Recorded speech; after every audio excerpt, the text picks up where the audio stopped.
right? Yeah. So this is another aspect of Ayurveda, which Ayurveda not only think about these 5 elements, which also we understand as homeostasis or balance. We don't only understand that as same in everyone. Yeah, it's not static. And It's not static and it's not same in all. Yeah. So we also have a concept of identifying unique body constitution of each individual. Yes. So we don't say that one fits all, one pill fits all. We don't believe in that. Ayurveda does not believe in that. So basically then Ayurveda has a unique way of identifying constitution. Now, having explained everything in terms of 5, then these 5 elements are also understood in terms of 3 biological energies or physiological entities in our body. You can say these 3 factors. So these 3 factors, again these 5 make these 3 factors. So earth and water makes the kapha. And right? kapha is. And kapha. How can you translate it? Okay, Kapha. so kapha, we can say the physiological correlate of kapha, all the body tissues, all the fluids in our body. So like say digestive fluid, blood, cerebrospinal fluid, all the body tissues, So muscles. everything that is a foundation. Foundation, everything that we see is basically kapha. Yeah. The lubrication of the skin, the wetness in the mouth, moisture in hair, everything, even inside in the digestive system there is mucous membrane, all of that is kapha. And some people have more kapha than other. Yes, good. Elements. So good point that you are making. So just to understand practically, so if someone has more kapha, then what will happen? So more earth and more water. So that means they will have more weight, right? More than normal. Or tendency towards gaining weight, right? So that's why we say in Ayurveda we also have this balance of, let me just finish this part, first 5 elements. and so I explained already the kapha part, which is earth and water, that makes the kapha. The second biological factor is pitta, which is made up of fire. We can say almost 90% fire and 10% water. And it's not the bread, the Pitta bread. No, it's not. It's not the Pitta bread. No. So it is Pitta, and this represents basically because it has more fire. So physiological correlate to Pitta is digestive enzymes and hormones. Everything in our body that helps to convert whatever we take, the food or emotions or anything, into body tissues, into first nutrients and then into the body tissues. So that's called Pitta. And this is predominant with the fire, which means heat. So then again, I will go into those who have more Pitta constitution, and they will have more fire, and that will enable them to have very good digestion and metabolism. Right? And a lot of drive as well. And a lot of drive. Yeah. So emotionally, their fire is yes, yeah. Go. So their tendency basically is that they can digest food very well. They sometimes say, "Oh, I can eat wood and nails and have no problem," right? But then again, if they miss the meal, you have to watch around because they get irritated and they get frustrated, anger. Know. My boyfriend is the Pitta, yes. And he cannot skip a meal. Right. Another important thing that they have a drive, they are very creative, very organized, goal-oriented. Yeah. But then to work with them, you have to go according to their pace and according to their plan. One thing here and there upsets them easy. So they are very easy to get upset, though they are very goal-oriented and very successful. Okay.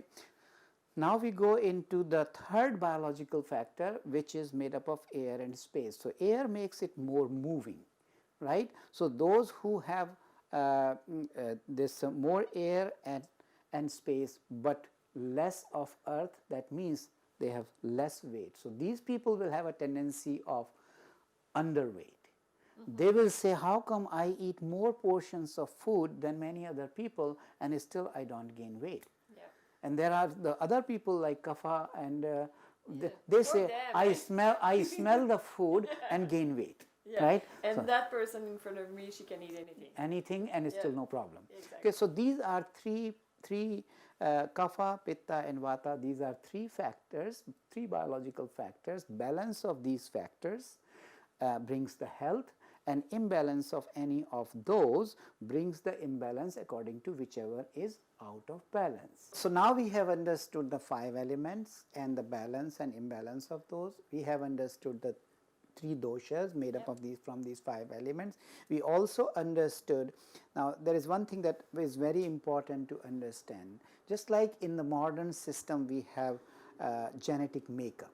Everyone is born with a genetic makeup. In Ayurveda, we already categorize that genetic makeup. The difference is genetic makeup is useful only for a genetist. If you know your genetic makeup, it's just an information, you cannot make much use of it. No.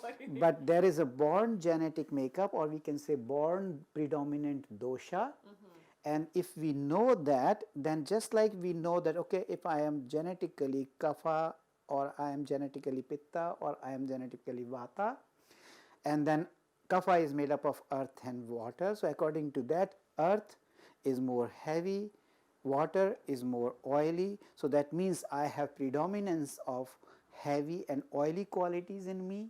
So that means if I eat more heavy and oily food, I will happen to gain weight easy. Yeah, earth will be more present in my body. Exactly. Yeah. So then that means I have to, if I have to reduce this, not gain this, I have to eat opposite of that. So I have to eat more the dry foods, more light foods, and more hot foods or spicy foods, and that will keep me balanced and healthy. So what is the difference between the modern categorization of genetic makeup over Ayurvedic categorization of genetic makeup as of Kapha, Pitta, Vata? That you can choose, you can design your diet plan, you can design your lifestyle plan to stay healthy. So in one word, this information is empowering to you for prevention as well as health maintenance. And it's what I like from Ayurveda, because when I'm more on a kapha tendency, like I know I have to bring some fire or to bring some air to get moving and to go back.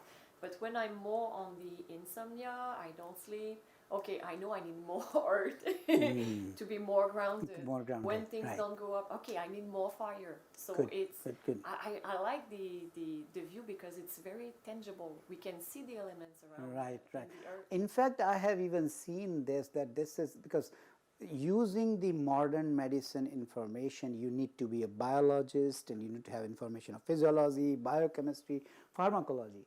But this information, is so simple that even when I taught this information in a period of just 1 or 1.5 hour to only 4th graders. I was teaching a class in States, and I was invited to give a lecture on Ayurveda, introduction of Ayurveda to 4th graders. And to my surprise, even in matter of 1 hour, the children were able to get it because all of them experience the taste, sweet, sour, salt, pungent, bitter, astringent. All of them experience hot, cold, oily, dry, heavy, light. So within 1 hour of this presentation, they were able to understand what I should be eating, in what circumstance. Not that they became Ayurvedic expert, but at least they got some understanding. The point I am making here, the design of Ayurvedic knowledge is based on so simple natural principles that are experienced by all of us as a living being anyway, because we are equipped with those elements based on the knowledge from these elements, the whole knowledge of Ayurveda for science of life is designed. So that's why all of us can understand. Sometimes this question is always raised, oh, Ayurveda is coming from India, how can those foods and those vegetables and those fruits and the herbs be applicable here? It's not about the herbs, it's not about where information came. This information can be experienced, can be known by people from any part of the world, because it is about the earth, water, fire, air and space. It is about the hot and cold, heavy, light, oily, dry, all of us experience this. And we can use the herbs and the food that Exactly, we have. exactly. That are next to Just us. whatever food Yeah. around us, we can know the properties of those, and we Yeah. can use according to these earth, water, fire, air, space, or we can use according to kapha, pitta, and vata. Yeah, excellent. Good. So I hope that this brief introduction, you were able to get it. I hope that our audience, our viewers will able to get it. This information, this introduction, I hope that this is very useful to you. And I know this might be first time for many of you, but the website is there. My website is www.holisticayurveda.ca. And we'll put You it can down. take, Yeah, and so we people will can- also display this. Yeah. So you can go there and read more about it, or feel free to call at either you or maybe 6134220936, Yeah. so that we can provide more information and remove if any doubt you will have. So I wanted to give this introduction of Ayurveda because these are the principles that we will use to understand the menopause and what are the things that we can do to make that transition from premenopause, perimenopause to menopause and postmenopause a golden transition.